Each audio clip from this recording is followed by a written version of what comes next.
Hello, my friends. Aquí estamos una vez más en Almería y seguimos con nuestros estudios sobre el capítulo 9 de la Confesión de Londres. Estamos tratando la cuestión del libre albedrío y hoy nos toca capítulo 9.3.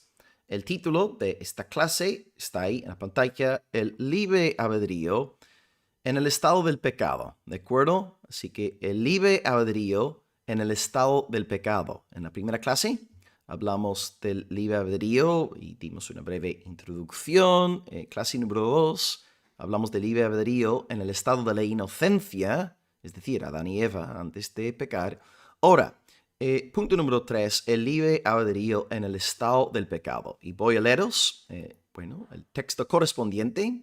Ahí está la foto de mi libro, de mi ejemplar de la Confesión de Londres. Así que vamos a leer aquí la confesión. Y bueno, bienvenidos a todos.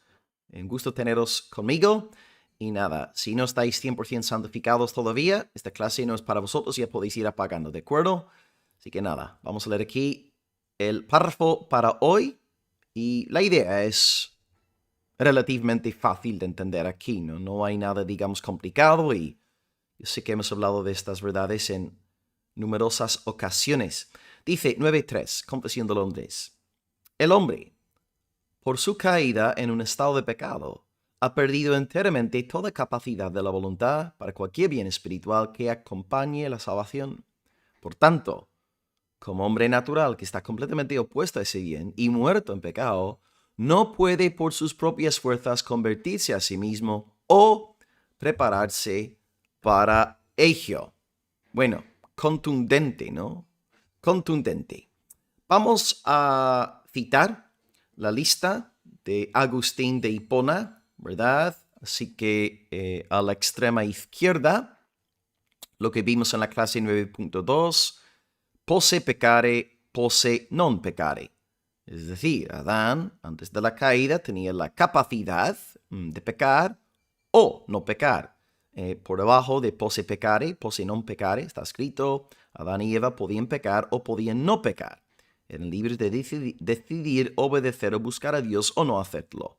Decidieron obedecer a Dios. Ahora, en esta clase 9.3 nos interesa la segunda columna, y la segunda que está ahí a la izquierda, ¿no?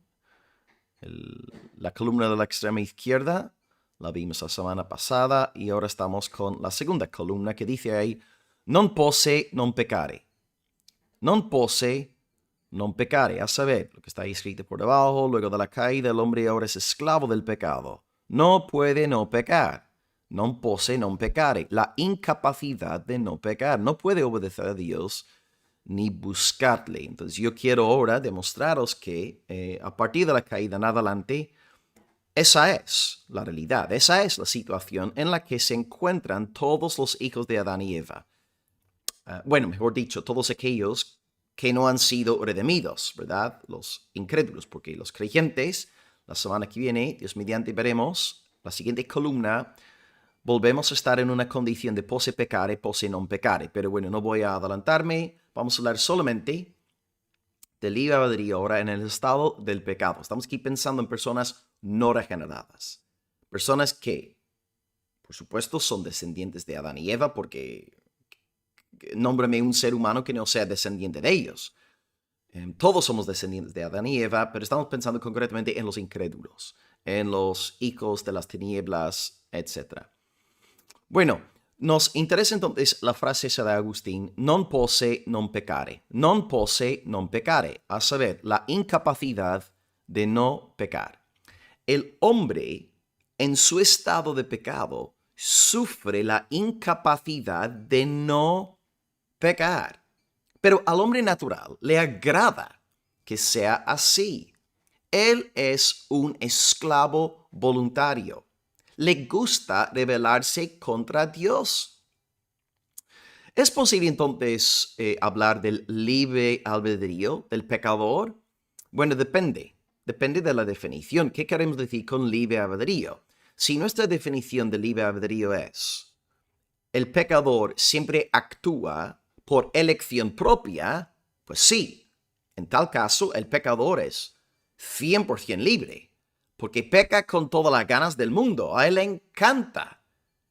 A él le gusta, él disfruta de pecar. Entonces, en este sentido, sí, el pecador tiene libre albedrío. Sí, con libre albedrío queremos decir, él siempre hace lo que quiere, ¿verdad? Actúa por elección propia. Amén. En este sentido, sí, por supuesto, el pecador tiene libre albedrío. Pero, si por el término, o el título, libre albedrío, si con este título queremos decir que el pecador puede escoger entre desobedecer u obedecer a Dios, no tiene libre albedrío. Entonces depende un poco de la definición, ¿no? Yo entiendo que el libre albedrío es actuar según elección propia. Esta es la definición, por cierto, de la confesión que ya vimos. Así que en este sentido sí. Pero si tú entiendes por libre albedrío la posibilidad de o escoger obedecer a Dios o escoger rechazar a Dios, no tiene libre albedrío en ese sentido porque ahora su voluntad es solamente libre para pecar. La voluntad entonces del pecador es libre, pero es una libertad para pecar. Y como decía Charles Spurgeon en un sermón, en su libro Todo por Gracia, el libre albedrío es un esclavo.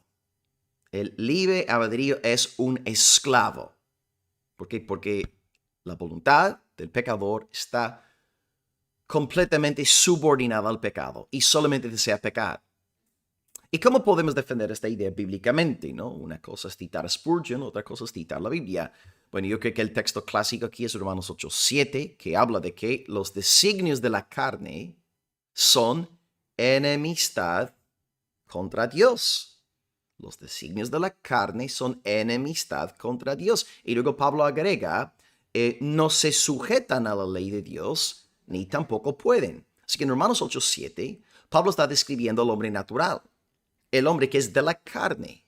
Y su carne no se sujeta a la ley de Dios. Su carne está opuesta a la ley de Dios. ¿Por qué? Porque su naturaleza es carnal, egoísta, mundana, pecadora. Ya que él es un hijo de la carne, su voluntad no se sujeta a la ley de Dios, ni tampoco puede. Y de hecho, Pablo nos dirá en otro lugar de sus escritos, en Efesios 2:1, que el estado del hombre es tan deplorable que está literalmente muerto.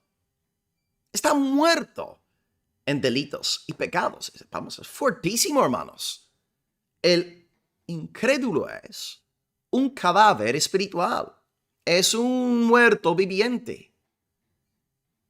El hombre natural, el hombre carnal, no puede obedecer a Dios. No puede. No puede ni quiere. Dirá alguno por ahí. Estoy anticipando algunos argumentos o contraargumentos, contrarréplicas. Alguien estará diciendo por ahí, pero bueno, si lo que estás diciendo es cierto, pastor, ¿cómo es que muchos incrédulos terminan abrazando a Jesús?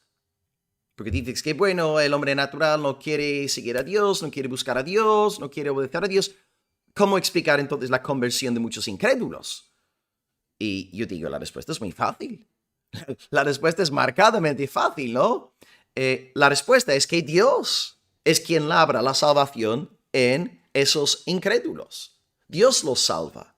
Dios los quita la incredulidad. Dios descarta su corazón de piedra. Les da un corazón de carne. Porque claro, el hombre no puede. Ya que el hombre no puede, Dios necesariamente tiene que salvar. Dios tiene que hacer la obra. Ya que el hombre no quiere, Dios se encarga de extender su diestra y derramar ahí salvación. Y con razón dijo nuestro Salvador, Juan 6:44, un texto muy famoso, dice, ninguno puede venir a mí. Ninguno puede venir a mí si el Padre que me envió no le trajere. Ahí tenéis una prueba maravillosa de la depravación total del hombre. Jesús está diciendo, no hay nadie que pueda acercarse a mí, nadie, ninguno, a no ser que mi Padre haga la obra en él. Dios tiene que salvarnos porque el hombre no puede salvarse a sí mismo. otra posible objeción a lo que estoy diciendo. Pero pastor, si lo que estás diciendo es cierto, ¿acaso no soy salvo por mi fe y por mi arrepentimiento? ¿No decidí yo creer en Cristo? ¿No decidí yo arrepentirme del pecado? Sí, es cierto que tú tienes fe, que tú tienes arrepentimiento, que tú crees y que tú te arrepientes. Sí, es verdad. Y no te voy a llevar la contraria. Pero tu fe es un don de Dios. Y tu arrepentimiento también. Y hay múltiples evidencias de estas verdades en la Biblia, ¿no? Que la fe sea un don de Dios, que la fe y el arrepentimiento sean dones de Dios. Pues, esto está por todos lados en la Biblia. Os pongo un ejemplo, ¿no? Cuando Pedro confiesa a Jesús como el Hijo de Dios, el Cristo, el Señor Jesús le dice, Mateo 16, versículo 17, bienaventurado eres, Simón, hijo de Jonás, porque no te lo reveló carne ni sangre. No. La fe no es de ti, sino mi Padre que está en los cielos. La fe es un don del cielo, un don celestial. Dios te da el don de la fe. ¿Tú crees en Jesucristo? ¿Tú crees que es el Señor? ¿Tú crees que es el Dios hombre? Dios te dio la fe. Dios te abrió el entendimiento. Dios te quitó las escamas. Aleluya, Dios. Bendito sea Dios. Y luego también el arrepentimiento es un don de Dios. La iglesia primitiva se gozó al enterarse de que Dios había dado arrepentimiento a los gentiles. Está escrito en Hechos 11, versículo 18, ¿no? Se alegraron, se gozaron al enterarse de que Dios había dado arrepentimiento a los gentiles. Dios da la fe, Dios da el arrepentimiento. Así que sí, es verdad que tú crees y es verdad que tú te arrepientes, pero la pregunta es, ¿por qué? ¿Por qué ejerces fe? ¿Cómo es que tú te arrepientes? ¿Por qué? Y la respuesta radical es que Dios te dio esa fe, Dios te dio ese arrepentimiento y así recibe toda, el 100% de la alabanza. Amén. Gloria a su santo nombre. Así que bueno, puesto que el incrédulo está en un estado de non posse non pecare, Dios es quien tiene que salvar. Y eso es. Entonces, básicamente, hemos explicado lo que dice el texto hoy leído, que el hombre por su caída en un estado de pecado ha perdido enteramente toda capacidad de la voluntad para cualquier bien espiritual que acompañe la salvación. Por tanto, como hombre natural que está completamente opuesto a ese bien y muerto en pecado, no puede por sus fuerzas convertirse a sí mismo o prepararse para ello. La salvación es del Señor, amados. La salvación es del Señor, por tanto, a Él sea la gloria, desde ahora y hasta el día de la eternidad. Y el pueblo de Dios dice, amén y amén. Nos vemos, si Dios quiere, en la siguiente clase 9.4. Bendiciones, hasta luego.